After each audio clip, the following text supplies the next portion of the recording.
বছর শুধু বিজেপির পক্ষে বলতে দাও, 1 থেকে 2 বছর বলতে দাও, দেখবে বিজেপির ডার্লিং হয়ে গেছে। বড় যেটা ক্ষতি পশ্চিমবঙ্গের হয়ে যাবে যে বিরোধিতাটা যদি পুরো বামপন্থী হতে চলে যায়, সেটা কিন্তু রাজ্যের ভবিষ্যতে, আমি আবার বলছি, এটা constantly going to be big things, মানে আবার সেই back to the dark age of the CPM আমাদের কিন্তু মানে পশ্চিমবঙ্গে কিন্তু সহ্য করতে হবে। তো এটা কালকে যখন আজকে 1 টার্ম হোক, 2 টার্ম হোক, 3 টার্ম হোক, বিজেপির এগেনস্টে অ্যান্টি ইনকামবেন্সি হবেই। গণতন্ত্রে তো তুমি সবাইকে খুশি করতে পারবে না। অলরেডি তুমি হকার উচ্ছেদ নিয়ে দেখছো অলরেডি বিরোধিতা একটা দাঙ্গা মারছে। সেই জায়গাটা দখল করে কিন্তু সিপিএম আবার তাহলে 5 বছর হোক, 10 বছর হোক, 15 বছর হোক, 20 বছর হোক ফিরে আসবে, যেটা অ্যাকচুয়ালি আমরা স্বাধীনতার পরেও দেখেছি। যে বেসিক্যালি যেহেতু তারা কংগ্রেসের বিরোধী দল ছিল, জ্যোতিবাবু বরাবর বিরোধী দল নেতা ছিলেন, সেখান থেকে and that would be again disaster history. QTV live ইন্ডিয়াতে আপনাকে স্বাগত। আমরা তো সবাই দেখি দাদাকে এফবিতে অর্থাৎ ফেসবুকে। বিপ্লব পাল উনি ভীষণভাবে পপুলার, কারণ ওনার নিজের মতামত উনি যেভাবে বুঝিয়ে বলেন বা দেন, তাতে অবশ্যই সবার কাছে অনেক কিছু ক্লিয়ার হয়। এবার একটা জিনিস কিউটিভি লাইভে আমি ক্লিয়ার করতে চাই আপনার কাছে, যে এই যে একটা ভাঙন চলছে, এই ভাঙনে কার বেশি সুবিধা হচ্ছে, বিজেপি নাকি এই বাম, নাকি? না না, আমি তো আজকে ওটা নিয়ে একটা ভিডিও দিয়েছি। ডেফিনেটলি এটা বামেদের সুবিধা হবে, কারণ এটা এফেক্টিভলি আমরা যারা বাম বিরোধী, আমরা সবাই চেয়েছিলাম যে তৃণমূল এবং কংগ্রেস একটা মানে মানে বিরোধীদের একটা তো বড় স্পেস আছে গণতন্ত্রে। তো আমরা মনে করি যে কংগ্রেস যেহেতু একটা ম্যাচিওর পার্টি, তারা যদি বিরোধী পেজটা লিড করতো, আমার মতে প্রত্যেকটা বাঙালি চেয়েছিল যে কংগ্রেস বিরোধী পেজটা লিড করুক, কিন্তু সেটা হবে না। সেখানে আমরা আবার সেই বামেদের জঙ্গি আন্দোলন দেখতে আমাদের অভ্যস্ত হতে হবে। এবং এর ফলটা হচ্ছেই, মানে বলে না যে হিস্ট্রি তুমি কেন শিখবে, তুমি যদি হিস্ট্রি ভুল করো, তো মানে হিস্ট্রি যদি ভুলে যাও, হিস্ট্রি তোমাকে পানিশ করবে। হিস্ট্রি ভুলে যাওয়ার একটা শাস্তি আছে, পানিশ করবে তোমাকে। আজকে কিন্তু সিপিএম ক্ষমতা এসেছিল একটাই কারণ, স্বাধীনতার পর থেকে সিপিএম বিরোধী পার্টি ছিল কংগ্রেসের। তাহলে একটা সময় কংগ্রেসের অত্যাচারে লোকে অতিষ্ঠ সিপিএম জেনেছিল। আজকে সমস্যাটা কি হবে জানো? সমস্যাটা হচ্ছে আজকে লোকে বিজেপি করে লাফাচ্ছে, কিন্তু সিপিএম নাম্বার 2 পজিশনের ফলে চলে আসবে। আর এটা হওয়া মানেই যেটা ঘটবে, কালকে যখন আজকে 1 টার্ম হোক, 2 টার্ম হোক, 3 টার্ম হোক, বিজেপির এগেনস্টে অ্যান্টি ইনকামবেন্সি হবেই। গণতন্ত্রে তো তুমি সবাইকে খুশি করতে পারবে না। অলরেডি তুমি হকার উচ্ছেদ নিয়ে দেখছো অলরেডি বিরোধিতা একটা দাঙ্গা মারছে।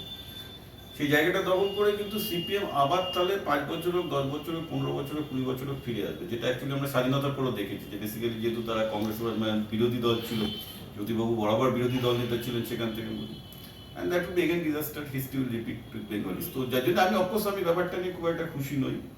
এবং আমাদের মতো যারা বাম বিরোধী আছে, তাদের মধ্যে প্রচুর বিরোধী, বিজেপির এখানকার অনেক বড় বড় নেতা আছেন, আরএসএস নেতা আছেন, কেউ যে খুব একটা ব্যাপারটা নিয়ে খুশি তা নয়, কারণ এটা এফেক্টিভলি সিপিএমকে আবার নাম্বার 2 করে দেওয়ার একটা সুযোগ করে দেওয়া। এর মানে হচ্ছে CPM will return no matter what. এটা 5 বছর হোক, 15 বছর হোক, 20 বছর হোক, কারণ তার মানে পশ্চিমবঙ্গকে আবার সেই দিনগুলো দেখতে হবে। কিছুদিন আগে শুনলাম যে মমতা বন্দ্যোপাধ্যায় উনি গেছেন সোনিয়া গান্ধীর সঙ্গে দেখা করতে, কংগ্রেসে নাকি উনি জুড়বেন বা কিছু। আপনার মনে হয়, মানে কংগ্রেসের তো আমার তো মনে হয় না, যে যেটুকু মানে ইতিহাস বলে যে কংগ্রেসের হাতে যদি কেউ মানে বাটি ধরিয়ে থাকে, সেটা টিএমসি। এবং এরপরে কি এখানকার যারা কংগ্রেস পার্টি যারা, তারা মেনে নেবেন বা কতখানি, মানে সেটা কি? কংগ্রেসে না মানা না মানা এগুলো খুব ডাইসি ব্যাপার, কারণ কংগ্রেস বরাবরই যদি মানে একদম জবে থেকে কংগ্রেস তৈরি হয়েছে 1885 থেকে, কংগ্রেস বরাবরই হচ্ছে একটা প্ল্যাটফর্ম পার্টি। সেখানে বামপন্থী, দক্ষিণপন্থী, ইনফ্যাক্ট দীর্ঘদিন ধরে, ইভেন অনেকে জানে না, 1926 পর্যন্ত কংগ্রেস পার্টিতে একদিকে মুসলিম লীগের সদস্যরা সদস্য হতে পারতো, হিন্দু মহাসভাও সদস্য হতে পারতো, সব টাইপের লোকজন থাকতো। তারপরেও কিন্তু কংগ্রেস ওই কালচারটা ধরে রেখেছে, প্ল্যাটফর্ম পার্টি, মানে একটা ট্রেনের প্ল্যাটফর্মে সব লোক এসে ঢুকছে, তো নাথিং ইজ বাড়ে, তো কে আসতে যাচ্ছে ওদের যায় আসে না, which is good and bad in way. তুই যদি সেই পার্সপেক্টিভে ভাবো, তাহলে আমরা কেন মনে করি যে কংগ্রেসের যদি বিরোধী পার্টি হয় তাহলে কেন বেটার হবে? কারণ সেক্ষেত্রে কি হয়, ওরা একটা মোটামুটি সমস্ত টাইপের বিরোধিতাগুলোকে, কারণ এই যে বিজেপির যে বিরোধিতাটা তৈরি হবে, তার মধ্যে কিন্তু বামপন্থী দক্ষিণপন্থী উভয় স্পেসটাই থাকবে। তো সেই মধ্যে এবার সিপিএম হলে শুধু বামপন্থী স্পেসের দাবিটা নিতে পারবে, দক্ষিণপন্থী স্পেসের দাবিটা নিতে পারবে না। সবচেয়ে বড় যেটা ক্ষতি পশ্চিমবঙ্গের হয়ে যাবে, যে বিরোধিতাটা যদি পুরো বামপন্থী হতে চলে যায়, সেটা কিন্তু রাজ্যের ভবিষ্যতে, আমি আবার বলছি, এটা constantly going to be big things, মানে আবার সেই back to the dark age of the CPM আমাদের কিন্তু মানে পশ্চিমবঙ্গে কিন্তু সহ্য করতে হবে। তো এটা আমার মনে হয় না যে খুব একটা ভালো কিছু হচ্ছে বলে। আর কংগ্রেসের দিক থেকে এটাই বলছি যে কংগ্রেসের কর্মচারীদের যারা আছে, তুমি যদি কংগ্রেসের কালচারটা দেখো, প্রত্যেকে কিন্তু ওটা পার্টি হিসেবে ভাবে না। ধরো কাঁদিতে দিয়ে দাঁড়িয়েছে, সে অনুযায়ী আমি আমার নিজের জায়গাটা জিততে পারবো কিনা, ওরা একটা ইন্ডিভিজুয়াল গেম। বিজেপি যেমন একটা পার্টি হিসেবে খেলে, সিপিএম যেমন একটা পার্টি হিসেবে খেলে, সবাই একটা নেটওয়ার্কে খেলে, কংগ্রেসের কনসেপ্ট হলো যে একটা মুঘল সিস্টেম, যেটাকে তৃণমূল আরো পারফেক্ট করেছিল, যে ঠিক আছে তুমি বারাসাতের এমএলএ হচ্ছ, 34 লাখ বা 1,50,00,000 হচ্ছে ওই জায়গাটার দাম, তুমি পার্টি অফিসে 1,50,00,000 দেবে, কে পাবে সেটা আমি যাচ্ছি না। But that the made it very nonsense. But কংগ্রেসের কালচারটা চিরকালই ওই রকম, যে তুমি এই জায়গাটা এমএলএ পজিশন পাচ্ছ, তোমাকে টাকা তুলতে হবে, কংগ্রেস একটা অল্প সাপোর্ট করে নিজেদের করতে হয়, তোর একটা ইন্ডিভিজুয়াল প্লেয়ারে খেলে। তো বিজেপি বা সিপিএম তো তা না, পুরো পার্টি থেকে একটা সংগঠন করে খেলাটা হয় আর কি। তো ওদের কিছু একটা করে যায় আসে না, ওদের হচ্ছে যে একটা ইন্ডিভিজুয়াল একটা নেটওয়ার্ক অফ পিপুল। তো তোমাকে এটা ভাবতে হবে একটা network of people versus a network of people depend by ideology, যেটা হচ্ছে বিজেপি এবং সিপিএম। দুটো ম্যাথমেটিক্যাল স্ট্রাকচারটা অ্যাকচুয়ালি আলাদা। তো সেই হিসেবে তোমাকে আমি এটা বলতে পারি যে কংগ্রেসে কি এলো গেল প্ল্যাটফর্ম পাই, যদি খুব একটা কিছু যায় আসে না। কিন্তু তুমি যদি ওই নেটওয়ার্ক অফ পিপুলে যদি এখন অভিষেক ব্যানার্জি বা অন্যকে নাও, লাইবিলিটি বাড়বে, সিপিএম আরো বেশি তত্ত্ব করে হবে। কারণ এখানে তৃণমূল বা কংগ্রেস যদি প্রথমেই ঠিকঠাক করে মার্চ করতো, যেমন কংগ্রেস বলছে যে আচ্ছা ঠিক আছে তৃণমূল আসুক, কিন্তু মমতা ব্যানার্জিকে স্বীকার করতে হবে সে ভুল করেছে, করবে। মমতা ব্যানার্জি জীবনে নিজে ভুল স্বীকার করবে না, নামতেই চাইছেন না সিংহাসন থেকে নামতেই চাইছেন না। সিপিএমেরও বাইরে একই অবস্থা, 34 বছরে যে ভুল হয়েছে তোমাকে 15 বছরে স্বীকার করেনি বলে এই অবস্থা। আজকে সুযোগ পাচ্ছে একটা অন্য ভুলের জন্য। এসব কিছু করার দরকার ছিল না। আলটিমেটলি জনগণ মমতা ব্যানার্জিকেও ছুড়ে ফেলতে পারে, সবাইকে ছুড়ে ফেলতে পারে। কংগ্রেসের যেটা দরকার ছিল, আমি এটা দেখবে বারবার করে বলছি, রাহুল গান্ধীকে অ্যাক্টিভ করা।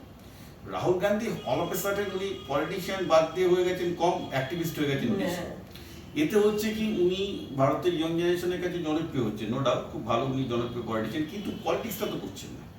ফলে আজকে পশ্চিমবঙ্গে কংগ্রেসের যে একটা উর্বর ক্ষেত্র তৈরি হয়েছে, ইনফ্যাক্ট এই যে তৃণমূলের এই যে টিএমসি যে এমএলএ এমপি গুলো ডিফেক্ট করলো, এটা অনার্সে কংগ্রেসে ডিফেক্ট করতে পারতো, তাহলে তো জিনিসটা কেউ এত এইভাবে বাজেভাবে কিন্তু নিত না। যে তুমি ভাবো এই টিএমসি এমএলএ গুলো যদি কংগ্রেসে ডিফেক্ট করতো, এই সময় এত বল্লা বল্লা হতো না যে ঠিক আছে বিজেপি বিরোধিতার স্পেসেই আছে, এরা যে বিজেপি বিরোধী ভোটগুলো পেয়েছে, বিজেপি বিরোধিতার স্পেসেই আছে, কেউ কিছু বলতো না যে ঠিক আছে দিদির সাথে তো থাকা যায় না, সবাই যাতে যে করলো।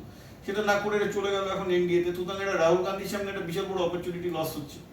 তো এইখানটাতেই তোমাকে খেলাটা বুঝতে হবে যে রাহুল গান্ধী অ্যাকচুয়ালি রাজনীতিবিদ হওয়ার যোগ্য কিনা সেটা নিয়ে একটা প্রশ্ন উঠে যাচ্ছে। উনি একজন অ্যাক্টিভিস্ট না, অ্যাক্টিভিস্ট এবং পলিটিশিয়ানই নন। অ্যাক্টিভিস্ট হিসেবে আমি ওনাকে সম্মান করি, কিন্তু পলিটিশিয়ান হিসেবে তো হচ্ছে না। পশ্চিমবঙ্গের মধ্যে একবার এসছে, বিহার ইলেকশনের মধ্যে একবার এসছে, যেখানে অমিত শাহ মানে নরেন্দ্র মোদী রীতিমতো ঘাটি কেটে পড়েছিল। তো সেখানে কংগ্রেস বিরোধীদের প্লেসটা পাবে কোথেকে? সিজেপি বিজেপিরই হয়তো বিটিমেট হিসেবে তৈরি, ঠিক আছে। দেখ আমি সেই কনস্পিরেসি থিওরির মধ্যে যাচ্ছি না। তো তার আগে আমি তোমাকে একটা, আমার দস্তয়েভস্কি আমার খুব প্রিয় লেখক। তো জানো তো মানুষের জীবনটাতে মানুষ না 2+2=4 ভাবে না। রাজনীতির ক্ষেত্রে মানুষ একটা আশা দেখতে পাবে, হয় না 2+2=5 হতে হবে, নাহলে হবে না। আমি ব্যাপারটা এখানে এক্সপ্লেন করছি। সবারই একটা ধারণা, মানে কি হয়েছে এই গণতন্ত্রের মধ্যে থেকে তারা এত নিষ্পেষিত লাইফে পাচ্ছে না, ডিপ্রাইভ। সবারই ধারণা যে পলিটিক্যাল সিস্টেমটা ঠিক নেই, কিছু একটা যদি নতুন কিছু হয় তাহলে একটা ভালো হবে। যদিও পৃথিবীর ইতিহাসগুলো দেখা যাবে সেভাবে কিছু হয়নি। আজকে বিজেপির জায়গায় সিজিপি আসলে তুমি একই রেজাল্ট পাবে, because constitution is same, system is same. লোকে যতই বলুক না কেন, বলে না এই যেমন এখন তৃণমূল কাছে বেঁচেছি, আছে ঠিক আছে বিজেপি, এরকম একটা ব্যাপার চেঞ্জ করতে হবে। তো সেই সীমান্ত ধরে তুমি যেটা বলছি যে বেসিক্যালি দেখো এখন সিজিপি আসে প্রচুর, মানে তাদের কালেক্ট হচ্ছে, এই কালেক্ট হচ্ছে। একটা জিনিস তুমি লক্ষ্য করবে যে সিজিপি কিন্তু কোনো কনস্টিটিউশনাল চেঞ্জের ডিমান্ড করছে না। আমি সৈফুদ্দিন চৌধুরীর সাথে যেহেতু একসময় কাজ করতাম, প্রত্যেকে প্রথমে উনি যেটা বলতেন যে কিচ্ছু হবে না এই দেশে যতক্ষণ না পর্যন্ত কনস্টিটিউশনাল রিফর্ম হবে, পলিটিক্যাল রিফর্ম হবে। কারণ তুমি বিজেপি জায়গায় সিজেপি আসলে it is going to be the same system, same people, same IAS officer, same IPS officer, same law. How you can have a different system? খুব বেশি difference হবে না, এবং হয়ও নি সবচেয়ে বড় কথা। কিন্তু জনগণ ওই যে দস্তয়েভস্কি মতো বিশ্বাস করতে ভালোবাসে যে না 2+2 একটা 5 হবে। যদি 2+2=4 করতে বুঝতো যে ওই একই জিনিস পাবে, আলাদা কিছু পাবে না। হ্যাঁ তবে চেঞ্জ করা দরকার, কারণ এক জায়গায় ক্ষমতায় থাকলে ক্ষমতা পৌঁছে যায়। তো এখানেও সিজেপির ব্যাপারটা এরকম যে লোকের যখন তুমি আন্না হাজারের যখন মুভমেন্ট হলো 2011-এ, আন্না হাজারের মুভমেন্টটা তো বিজেপি প্ল্যান্টেড, বেসিক্যালি কংগ্রেসকে সরানোর জন্য হলো। তাদের বিজেপি ক্ষীরটা খেলো, আম আদমি পার্টিও কিছুটা ক্ষীর খেয়েছে, কিন্তু at the end of the day লোকে কি পেয়েছে? সে তো শূন্যই পেয়ে বসে আছে না। তো it's exactly going to be the same. আর এই যে সৌমিক ভট্টাচার্য উনি যে ভালো তৃণমূলের কথা বলছে, আদৌ ভালো তৃণমূলটা কি? হ্যাঁ তুমি যদি পলিটিশিয়ান, তুমি যদি পলিটিক্যাল রিপোর্টিং করো একদিন, পৃথিবীর 2,500 বছর ইতিহাসে যত রাজনীতিবিদ এসছে, সেটা গণতন্ত্রই হোক আর রাজতন্ত্রই হোক, কোনো ভালো মানুষের পক্ষে কি তোমার মনে হয় রাজনীতি সামলানো সম্ভব বা রাজত্ব চালানো সম্ভব? সম্ভব হয় না। সেটা অ্যাকচুয়ালি বুদ্ধবাবু হচ্ছে একটা ক্লাসিক এক্সাম্পল। এবং ধুতি পাঞ্জাবি পরে রাজত্ব চালাতে গেলে ধুতি পাঞ্জাবি নোংরা হয়ে বেরিয়ে আসবে, তার নিচে কিছু হবে না। তো যারাই পলিটিশিয়ান বাই ডিফল্ট কোনো ভালো পলিটিশিয়ান বলতে কিছু হয় না, সবারই ক্ষমতার লোভ থাকে। এবার উইদিন ক্ষমতার লোভের মধ্যে কে উইদিন লিমিট তার লোভটাকে বোঝে, আর কাল মানে ক্ষমতার লোভটা অ্যাকচুয়ালি লাগাম ছাড়া হয়ে যায়, যেটা তৃণমূলের ক্ষেত্রে হয়েছিল, সেই হচ্ছে ব্যাপার। এখানে কেউ যদি বলে যে ভালো তৃণমূল, ডেফিনেটলি বেশ কিছু লোক ছিল যারা সৎ, আমি জানি এই ছিল, হয়তো তাদেরকে অলরেডি বিজেপির অফার তাদের কাছে আমার ভেতরে খবর আছে চলে গেছে, তারা জানে যে আজ থেকে সমাজবাদের ঠিক এন্ট্রি পেয়ে যাবে। আর যারা ভালো ছিল তারা অনেক আগে থেকেই বেরিয়েও গেছে। অনেক আগে বেরিয়ে গেছে, প্লাস কয়েকজন যারা ভালো ছিল পরে হয়তো ঢুকে যাবে। দেখেন খুব সিম্পল ব্যাপার, এই যে আমি আজকে ভাবছিনি যে 20টা এমএলএ এমপি, এই 60টা এমএলএ 20টা এমপি, আজকে বিজেপি লোকজন তোদের গালাগাল দিচ্ছে তো। কালকে এই এমএলএ এমপিরাই যখন কালকে এই সায়নী ঘোষী যখন জয় শ্রীরাম বলা শুরু করবে, বিজেপির পক্ষে গান গাওয়া শুরু করবে, ওকে শুধু সায়নী ঘোষকে নেই 2 বছর শুধু বিজেপির পক্ষে বলতে দাও, 1 থেকে 2 বছর বলতে দাও, দেখবে বিজেপির ডার্লিং হয়ে গেছে। তাহলে তো শুভেন্দু অধিকারী তো শুভেন্দু অধিকারী যখন 2019 যখন এলো গদ্দার এইসব যেই উনি বিজেপির হয়ে কাজ করতে শুরু করে, এই শুভেন্দু দা বিজেপির জন্য কত খাটছে, হি বিকাম দ্য ডার্লিং। তাহলে কি বিজেপিকে যে ওয়াশিং মেশিন বলে সেটা কি একদম ঠিক কথা?